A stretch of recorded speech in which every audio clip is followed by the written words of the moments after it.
Hey,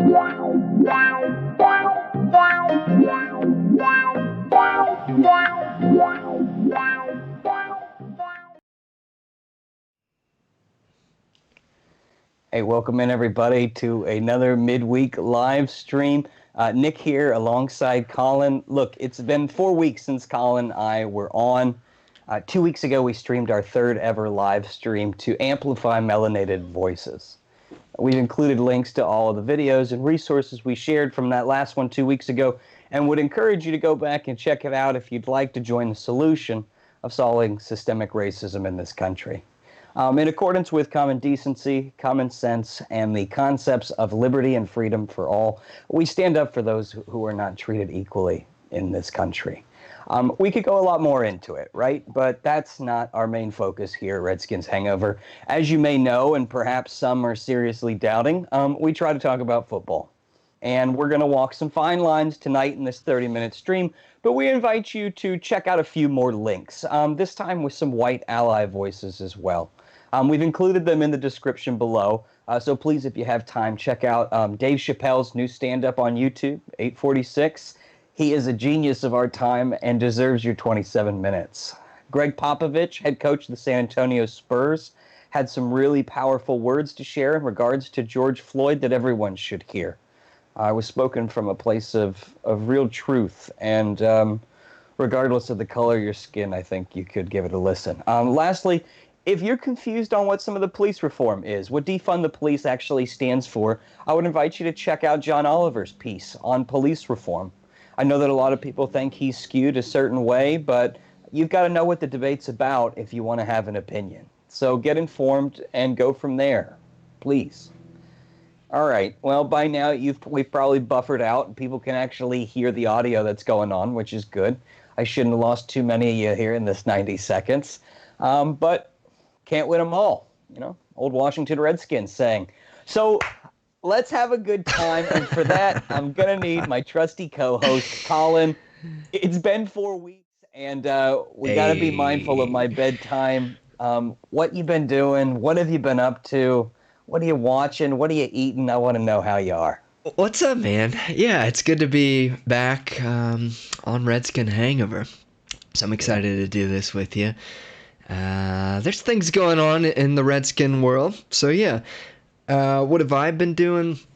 As you know, yeah, trying to be part of the solution of this insane political climate that's going on right now. So I've been trying to keep that up a bit.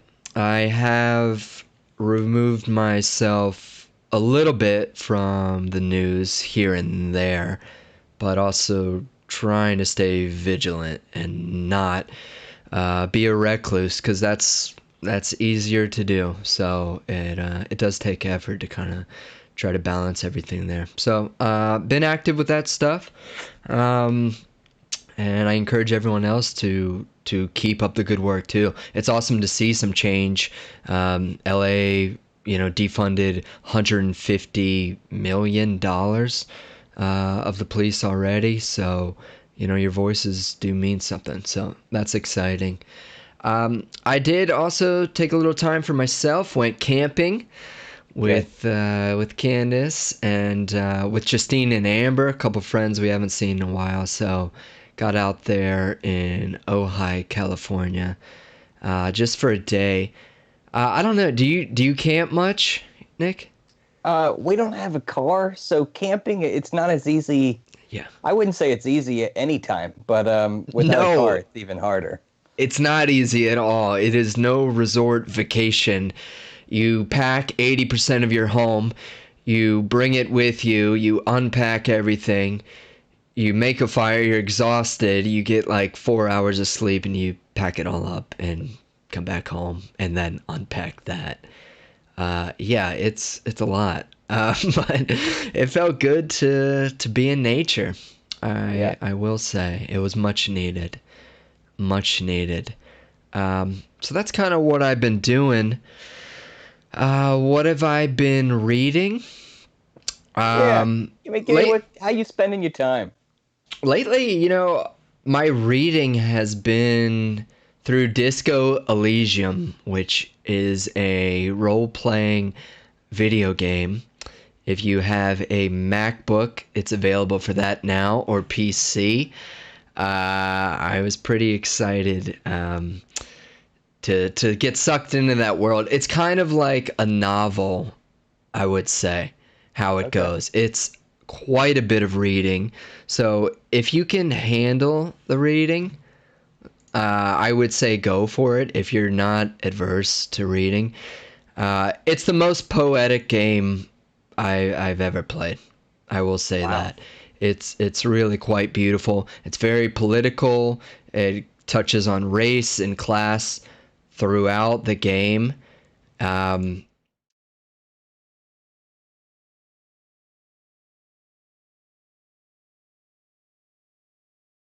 To Nick, on the horizon tomorrow is The Last of Us 2.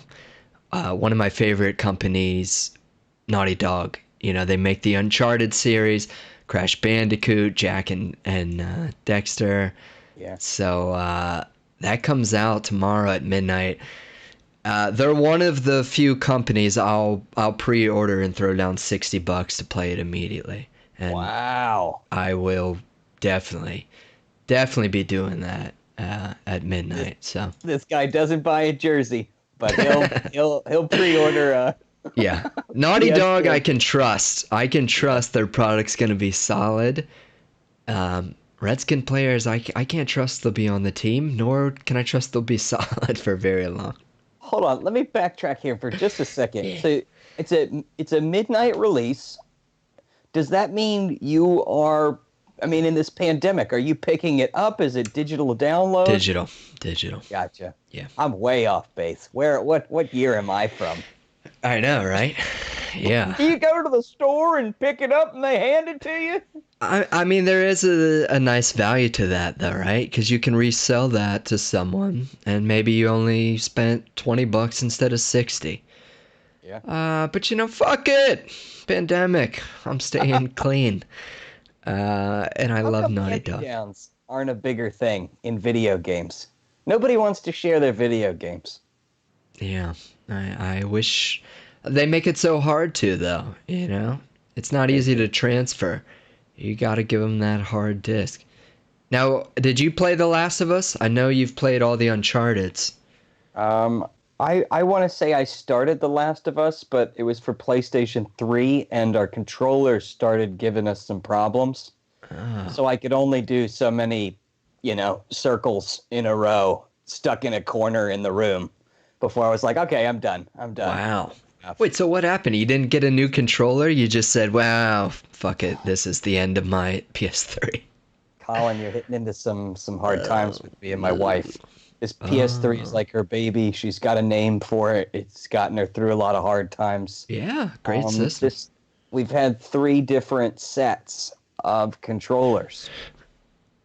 At some point, right? Well, it's PlayStation 3. At some point, you got to take it, out back and lead it out to pasture. Yeah. Let it run and frolic in the imagination world. Yeah. So let me ask you, when the PS5 and the new Xbox and all that come out, where are you? Where am I? I'm right where I started, which is right here on this chair. I'm not going anywhere. I ain't spending that money. Yeah. Just write me another stimulus check, federal government. Now I'll spend it. All right. Yeah. Well, if you get a chance, The Last of Us remastered on PS4 is also quite beautiful. So. Okay. Yeah. Nick, tell me about you. What's happening? I didn't get to my cooking part, but I've talked enough. What have you been whipping up? It's interesting. So I've been I made my homemade tahini for the first time, which if you don't know what tahini is, sesame paste. You can buy it for like $8 at the grocery store, or you can just throw some sesame seeds and some olive oil in a food processor, and you can make it yourself. So we've kind of been a little more Mediterranean, so I've been doing some hummus. Colin, you would love this. I did some pressure cooker spare ribs, and I brined them for about 2 days. And then we finished them in the broiler in the oven because I don't have a grill. I live in a 650 square foot apartment. But they turned out great. I, for the first time, really felt like I knew what the hell I was doing with the broiler setting of my oven. Nice. You didn't burn the shit out of it. Right. Or it does nothing, right? And you're like, man, it shouldn't take 25 minutes to melt this cheese on top. Yeah. But that sounds delicious. You know me, I'm a rib fan. Yeah. Yeah. That sounds great. Yeah. So, and my wife made chicken a la king, and I'm curious if that's a common item out there. So y'all, if you can, hit us up and let us know if you've had chicken a la king, if you like chicken a la king. Colin, do you know what chicken a la king is? No, I've never heard of it. Do tell. It is like a kind of this soupy vegetable chicken soup, chicken dumpling type, almost gravy. And then you kind of have these biscuits that go with it. And you can you open up the biscuit, you put it on the bottom of the plate, and you kind of ladle this gravy. It's not quite sausage gravy and biscuits from the South, but it's like, I don't know. Does it have a consistency of like a marsala, chicken marsala? Yeah, I mean, I would say it's just very stewy, very stewy. Okay, okay, very something that the biscuit sops up pretty well. Cool. Yeah, I'm all about some gravy on some chicken. I'd made a chicken marsala a couple days ago. Okay. And that was tasty. Yeah. Any kind of like saucy dish with chicken is hard to do wrong. She likes it. She likes the chicken dry, and I'm with you. Kira? Give me the sauce. Yeah, I'm a dipper. I want it all. Huh.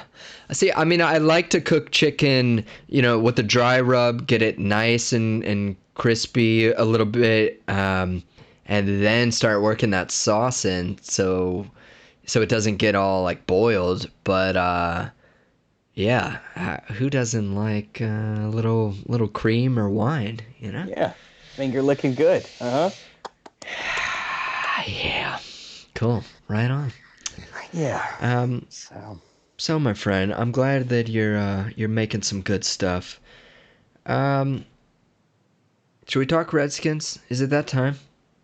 Redskins, NFL. I mean, there's all sorts of shit flying around here. What do you want to talk about first? Well, I guess I'm curious with this pandemic going on, how is this gonna work? Like, Ezekiel Elliott. Oh yeah. We're not fans of him, but of course I don't wish him ill. Yeah. He has gobbled up some coronavirus. He has it somehow. They've I don't know. They released his medical information, which he was annoyed with, which I don't blame him. I'd be pretty annoyed with too. Yeah. That it's just out in the world now.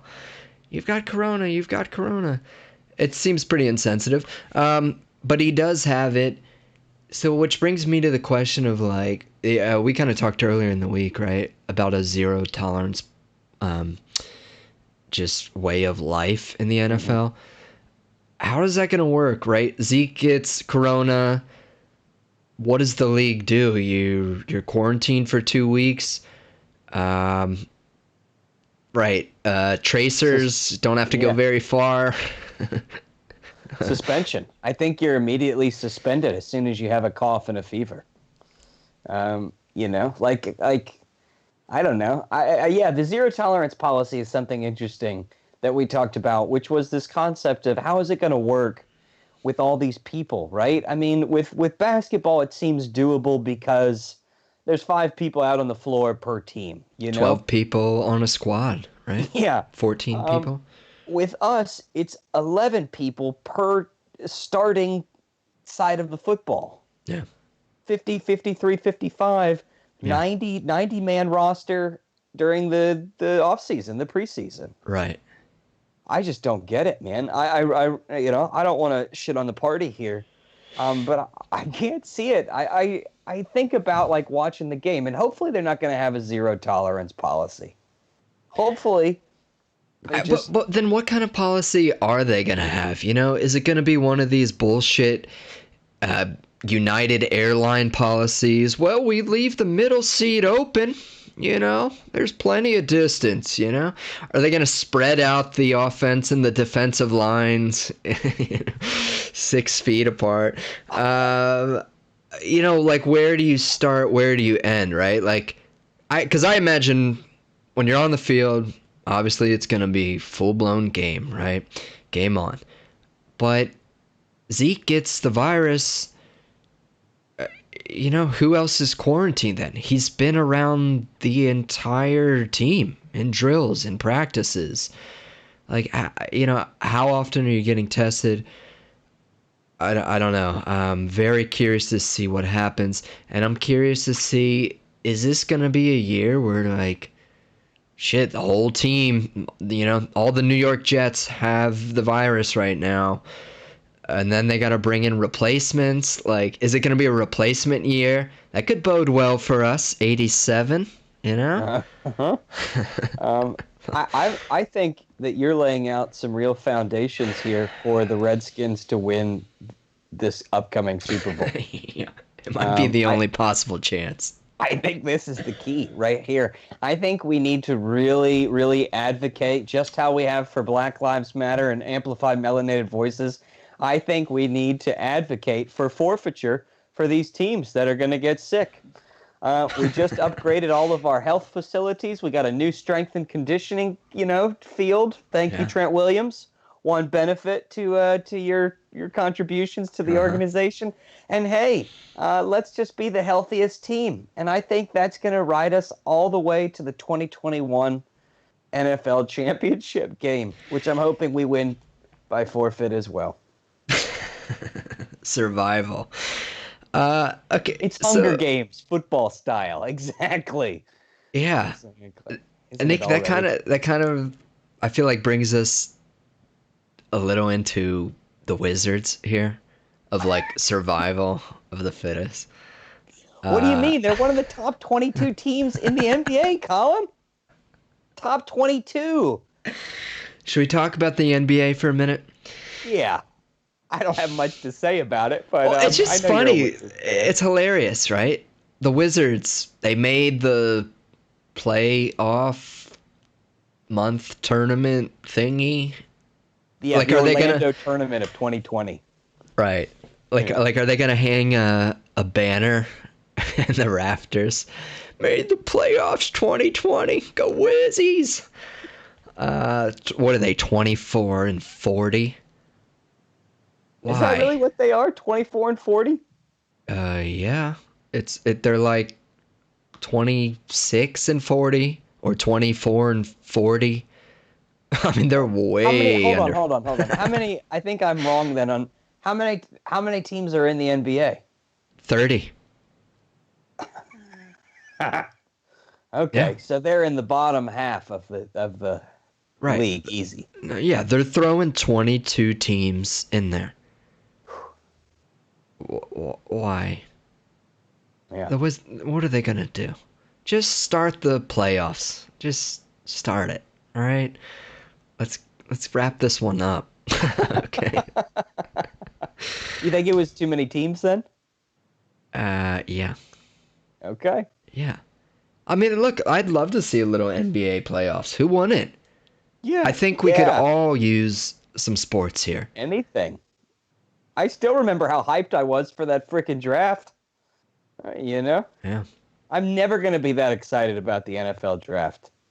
Hopefully never. Yeah, hopefully not. Hopefully that's not the highlight of my athletic season. The league's just been drafting people for the last 6 years. Hopefully a game will be played this year. Speaking of the NBA, Poppovich, you want to talk about Pop a little, or you want to leave that for people to check out on their own? I think, so those videos, there's a lot of videos out there, and they've all kind of put this sappy music, piano music and strings behind it, right? Obviously, he didn't record it like that. I think you need to listen to his words and what he's saying and some of the real observations that he's just pointing out, right? He does say a little bit about how he feels on the whole thing, but really points out some chilling observations from those 8 minutes and 46 seconds. And this is pertains to social justice, racial justice here, right? This is about Black Lives Matter. This is about our political climate right now, correct? Yeah, correct. Yeah, and specifically kind of what he noticed and what some of his takeaways were with watching the difficult footage of what he refers to as the lynching of George Floyd, and it's really powerful. Yeah, you gotta love Pop. He's never been afraid to say what he feels, what he means, and he brings a lot of sincerity into the sports world. Can you imagine being in a room with him? You know, I know that we are advocates for change here and fighting for change, but I feel like that he's the kind of guy, the kind of white ally that checks your own privilege and is like, yeah, you need to take a look in the mirror too, okay? Because here's a few things you could be doing better, and yada yada yada. You know, I mean, he's a fierce, competitive guy in all aspects of life. So I like Poppovich. Yeah. I mean, not quite, the white ally, but I feel similar about Greg Popovich, at least hopeful-wise, that I do with Ron Rivera, though. Somebody that brings that passion, that speaks his mind, that, really draws a fine line and develops this kind of teamwork and chemistry and dependability. Yeah. Well, shit. Yeah. I mean, let's get into it. The new NFL, the new woke NFL. It's out there. Okay, so Roger Goodell, he comes out, he essentially apologizes, says we were wrong, how we handled this before in years past with racial justice, with completely being on the wrong side of the fence with all the protests and the Colin Kaepernick stuff. My first question to you, Nick, is do you buy what Roger Goodell is selling? Do I buy what he's selling? Yeah, Colin, of course I'm going to buy it. I'm going to buy 250 million of it. And we'll see what comes from there. We've mentioned this before, and also as fans of Rich Tandler, watch what they do, or follow what they do and not what they say. You got to see what's going on, right? 250 million over 10 years is something that's going to be great for a lot of social justice organizations, and hopefully that will be a nice step forward towards really kind of establishing liberties and freedoms for all. But you're going to have to see over the long run. Like, a lot of people are asking these tough questions, and they want to see Colin Kaepernick have a job. And that's a whole nother kind of different situation that we have to unpack with the peaceful protests and what that really represents. But 250 million, it's a step in the right direction. Let's see kind of how they back that up with the legislation that they're passing, and really how they're going to respond to this whole protest concept. I still have a hard time believing that they're not going to bend to the outrage of a few small but very vocal minority group of fans out there. Yeah. I guess I also wonder how much of a minority it is. There are quite a few people we've interacted with on social media that, don't vibe with our opinion. They're very passionate in terms of the national anthem being all about the military and how it's a disrespect to kneel down. I loved a quote from your mom, actually, Nick. It was really beautiful. She wrote on our Facebook page, and I'm going to paraphrase her, but she said something to the likes of, when at church, when we kneel, it's not viewed negatively, but viewed as respect for what we may aspire to. I thought that was pretty damn poignant and really quite lovely. So I don't know, maybe that kind of thinking could, I don't know, change some minds there, or give a new perspective on the outlook there. My opinion on it, look, I think Goodell I think he's a businessman. I don't find him to be very sincere, but the actions will speak louder than the words. And I think you're right. It's kind of a wait and see thing. We'll see if, their money holds up. 250 million, it's over 10 years. So for the NFL, that's not a lot, but it is absolutely better than nothing. And I'm kind of in the camp right now of, hey, I'd rather have you standing over here and saying all this stuff that rings positive and supports your players and supports black people in this country, as opposed to not be where you were a couple years ago. So whether it's sincere or not, I think the actions speak a little bit louder. And we'll see, we'll see as time goes on. But I'm happy with that. And I'm happy to see our coach of the Washington Redskins, a military guy, also speaking up in support of the players. That really means a lot to me, because I got to tell you, Nick, I wasn't sure where he would stand. I was very concerned, to be honest, knowing that he has military roots. His father was in the Army. He's a disciplinarian. I was concerned about when AP said it. Yeah, we're gonna kneel this year. There's gonna be people out there kneeling in protest. How do you feel about Ron and what he said so far? Well, first off, even my conversations with Brent at Burgundy Blog, everybody out there is a big fan of Ron Rivera, and how could you not be? He is a North Star for this organization when everything has felt dark and bleak before. But I will say this, there does seem to be some change that we at least need to acknowledge. Do we need to keep going? Yes. But the fact that, Ron Rivera as a coach in the NFL can come out and say, I'm going to support my players' protest, that's a huge shift, right, from where we were last year. And that's a huge shift from where we were in 2017 when Colin Kaepernick couldn't even get a job, on a starting team. So to look at kind of where we've come, to look at the Houston Texans, their coach O'Brien's talking about protesting with them before every game.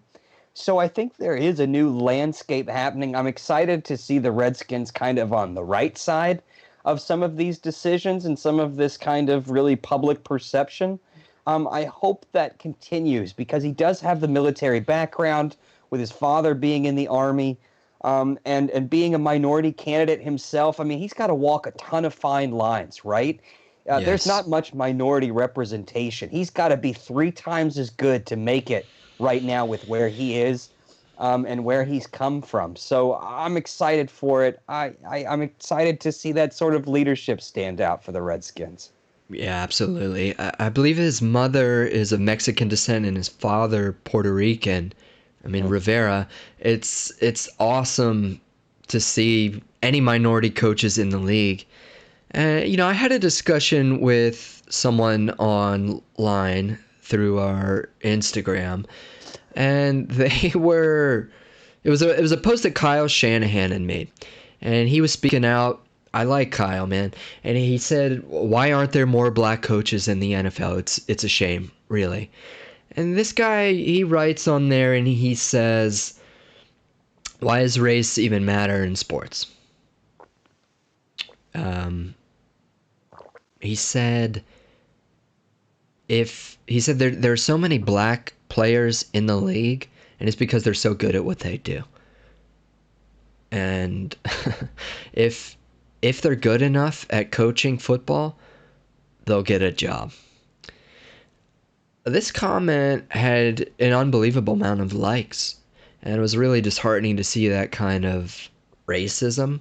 And I said some things, just try to bring into question without getting too heated, but it's the same thing with the owners. Like, Does he think that white people are just better at owning football teams than black people? No. Could it have something to do with the fact that maybe there's more opportunity and that oppression exists? Maybe that has something to do with it.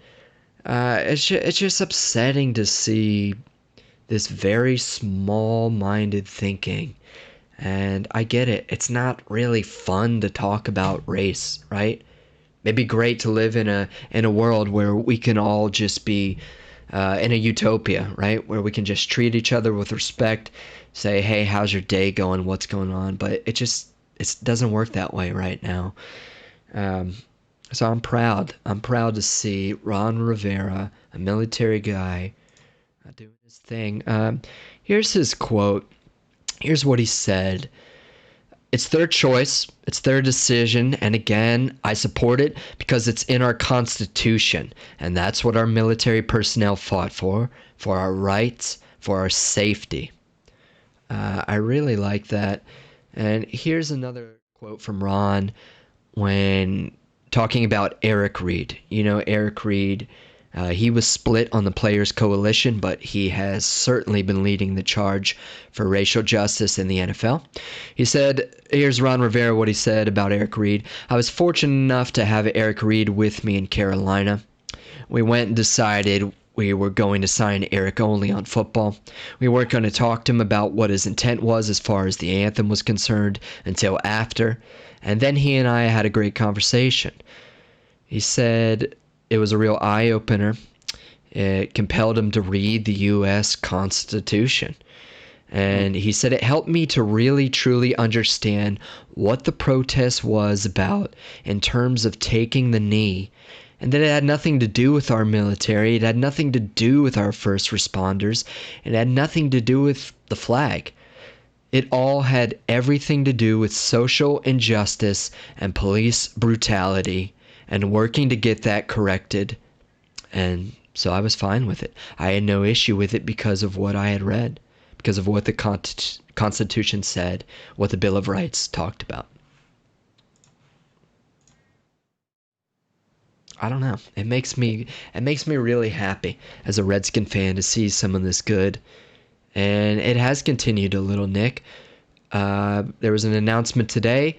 The Redskins will be taking off Juneteenth, which, if you don't know, is a day that celebrates the abolishment of slavery, even though it didn't quite go into effect until 2 years later when Lincoln made the formal address in Texas in 1865. But on June 19th, 1863, is when they were supposed to not have slavery anymore. So the Redskins, nobody's going to be working, whether you work remotely, whether you work at Redskin Park or anything like that. You got that day off. So good on them. I'm very happy because, you know, the Redskins website was quiet for a bit. So good to see them making some moves. And you happy to see that? Yeah, I'll be happy to. Are they going to reach out to my employer as well? And is this day off going to be paid? I guess I would like to ask them. So Dan, I know you're a long time listener. Yeah, it's okay. A paid holiday. It is. Excellent. Juneteenth, is that what you're saying? Yeah. Juneteenth? As in June 19th, it is called Juneteenth. Yeah. It's called Juneteenth. Yeah, that is the day. Okay. I need to educate myself. I got to get better on that. There you go. Juneteenth. And that's the thing, right? We don't need to be defensive. We just need to educate ourselves. It's fine to not know. Just start looking things up. Google. Yeah. What a tool. Speaking of not knowing, we have no idea of knowing what's going to be on the field for 2020. We don't even know if there is going to be something on the field for 2020. But I did want to at least kind of move into a little excitement sphere here for a second, Colin. You can tell because I'm doing my excitement head bob here on the screen. Yeah. Oh, you kind of got a dolphin. Yeah.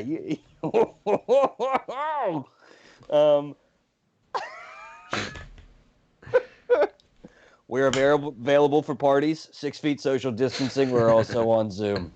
You can find the donate button right below, and we'll come to your virtual party. Yeah. You got that donate thing down there somewhere, don't you? There's a jar right next to your name. There you go. Good. You put it next to my name.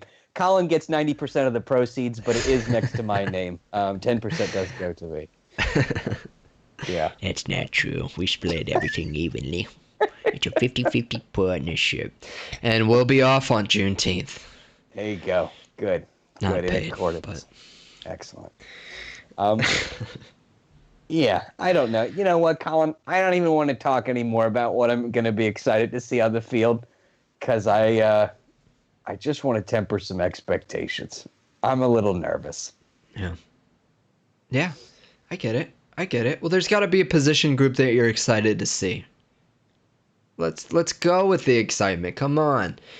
Look, okay. There you go. When you get it, you got to take it. I'm bobbing back. This is probably not going to be a popular option, but for me, Colin, I want to see the linebackers, actually. Yeah? The reason I want to see the linebackers, and I'm getting serious here because I'm all close up in the camera. Yeah, you're in there. I want to see what we're going to have, right? What's going to happen with Reuben Foster, for example, right? He's recovering from that gruesome where he tore, I think, every part of his leg off. It was worse than a Jaws movie. But I want to see what he's doing. I want to see what Cole Holcomb's going to be doing in his second year. What the hell are we doing with Ryan Anderson, huh? I know there's been some reports that he's looked good, and the reports came out that there was some interest in him for a 6th or 7th round pick. Look, that's a 2nd round prospect. We haven't had the best of luck with Redskins in the past. Sua Cravens is who I'm thinking about right now. But Ryan Anderson's finally coming to his own. He's finally becoming, I think, a professional, mature football player, and to just let him leave and not try to find a place for him, I think would be a real disservice. I'm excited to see what he's going to bring. And lastly, I'm excited to see what Thomas Davis does. A culture change. How quickly is that defensive room going to get turned around? Jack Del Rio is going to be bringing that defensive line. The linebackers are going to have some opportunities, right? They're going to have some one-on-ones or free breaks to those quarterbacks. And I would love to see Carson Wentz, Dak Prescott, and Daniel Jones just get smacked for 6 games out of the year. I'm going for the linebackers. I like that. It's a curious position group. It's very curious to see, right? There's a lot. I think, the most exciting part about it is what that defensive line is going to do for them. It's going to open up some lanes, some space for them to come crashing down. And, hey, you can make the most of that and you can get paid, right? I agree with you. Ryan Anderson, I wasn't wild about the draft pick, but he's there. I mean, to trade him for a 6th or 7th, what is the point? Right? We saw him come on a little bit at times. Let's try to work him in there. Let's try to find a spot for him. I agree. And, hey, where are both Ryans going to be this year? Ryan Kerrigan, look, he made the ESPN's NFC East All-Decade team, along with D'Angelo Hall and Tress Way. Those were our only cats. Of course. Tress. I love Tress. Yeah. I was surprised D Hall was up there a little bit, honestly. It is a little surprising. Yeah. Love D Hall, though. Certainly had some good seasons with us and some amazing games. But, Nick, I'm with you. Like, fitting these guys into the system is going to be key, right? That's what happens when you draft Chase Young, and that's a good thing. But where are both Ryans going to be? I hope, one Ryan isn't out in coverage. I hope that's what this solution creates. I hope that he can just play strictly on the line. What's your take? You think Ryan Kerrigan is kind of at the end here, or you think, hey, this is going to be beneficial to him? Well, let's see. First off, we don't know what they look like just yet because they haven't seen them quite in person. Ryan Kerrigan has always been one of the pinnacles of health and stability. I know he suffered a couple injuries, especially last year, and got a little dinged up.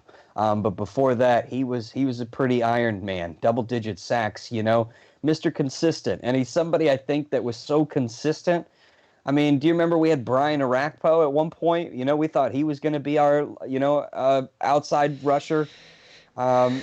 Ryan Kerrigan, I think, is exciting. He did a Zoom call, actually. I don't know if you got to see it, but he did a little Zoom call with some of the fans, and he talked about kind of how grateful he's kind of been for the opportunity. I just have the quote up here. Quote, "I obviously hope to be here for the duration of my football career, however long that is," Kerrigan said. I've gotten to talk to head coach Ron Rivera a couple times over the phone. Haven't really been able to meet him in person yet because of the whole lockdown and whatnot. Hopefully I'm here for the long haul. I want to be here. They know where I stand, and I want to be here. End quote. How can you not appreciate that? Somebody that's actually loyal to this franchise. Seriously, dude. It's a miracle. It's an absolute miracle, and that's kind of what we talk about with Kendall Fuller wanting to come back to DC. We will take any kind of loyalty that we can muster. Ryan Kerrigan, yeah, he's very, very beloved in DC for a reason. I hope that we can find a place for him this year to, just keep him on that line. Bring him in. I mean, if you can bring Kerrigan off the bench. Totally. Oh, and use his strengths, right? Look, we know his run support has been questionable here and there, okay? So when you need a pass rusher, he's Mr. Dependable. So, I'm curious. It's exciting to see where the Ryans might end up at, right? Yeah, there you go. There you go. Working on it. Yeah, you just got to get your bicep up 20 inches, No small feat. I'm curious about the receivers, Nick. I'm very curious about the receivers. Golden Gandy Golden. Which one is it? Gandy Golden, yeah. Antonio Gandy Golden. Yeah, the tale of Gandy Golden, yeah. You gotta be excited about what the potential that he could bring. And I know, I'm with you. Expectations, they're tempered, okay? They're tempered. We're not fooling anybody. But the receiving group is very interesting with Sims and McLaurin. I'm very curious to see if they can really help Dwayne Haskins out. And look, they're going to need to get open quickly because that offensive line, I'm not excited about that. I'm not interested. I'm not curious at all. Neither is Dwayne. Yeah. I am covering my eyes. I'm terrified. So I'm curious to see if those receivers can break open quickly. There's some real potential there. Let's not us forget Kelvin Harmon. There you go. Good. People are looking at him, little baby Julio, thinking that maybe he can really do some damage. So I would love it. Love to see it. I like Kelvin Harmon. I don't know if Kelvin Harmon had a drop last year. Yeah. 3-13, Colin. I'm not going to remember too much of last year. What? I said 3-13. Yeah. No. That was rhetorical. Let's talk about some glory years too, because there's been another favorite Redskin that's been in the media a lot, especially these past 2 or 3 weeks. Kind of the unofficial spokesperson, and definitely leading kind of the charge of ownership and minorities in leadership positions. Doug Williams. Making some great things, some headlines. Also, he has some inspirational stuff. Yeah. He is getting a biopic about his life and career, which was just announced last week. Sign me up. I'll be watching. I didn't get to see Doug Williams play live. I'm 30, but I had a Glory Days tape of the 87 season that I watched on VHS over and over and over again. So he's definitely a part of my Redskins world. I know all those guys, Ricky Sanders, and Art Monk, Gary Clark. He was the first black quarterback to ever win a Super Bowl, and so he's been getting some attention lately, especially with this political climate and how he paved the way for guys like Mahomes and Russell Wilson, Cam Newton, and it's a different league now.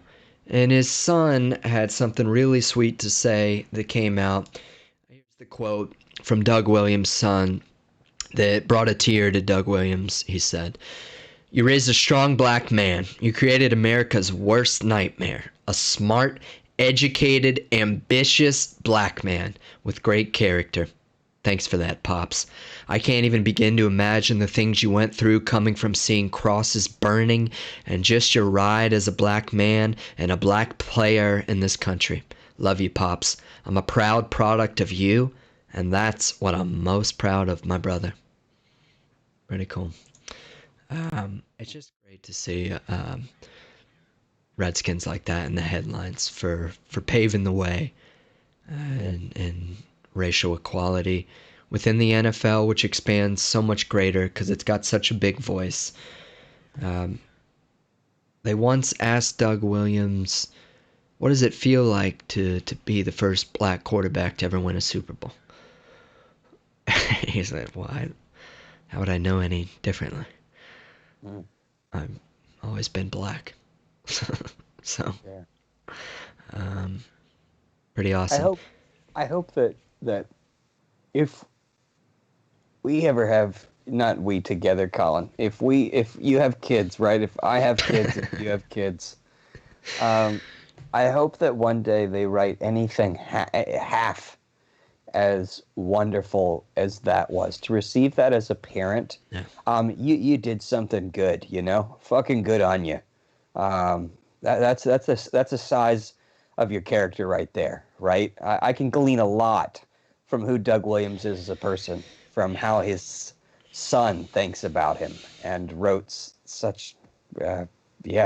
Just heartfelt words that were true. They weren't sugar-coated or anything like that.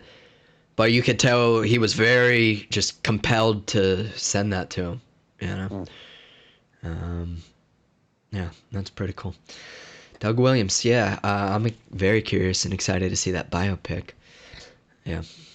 So I guess make sure if you're feeling motivated, if you have a good relationship with your dad, Sunday's coming up. Hey. It's going to be Father's Day.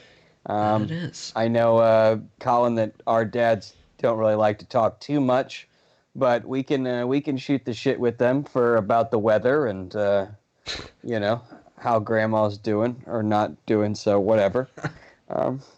Salad dressings in their refrigerator.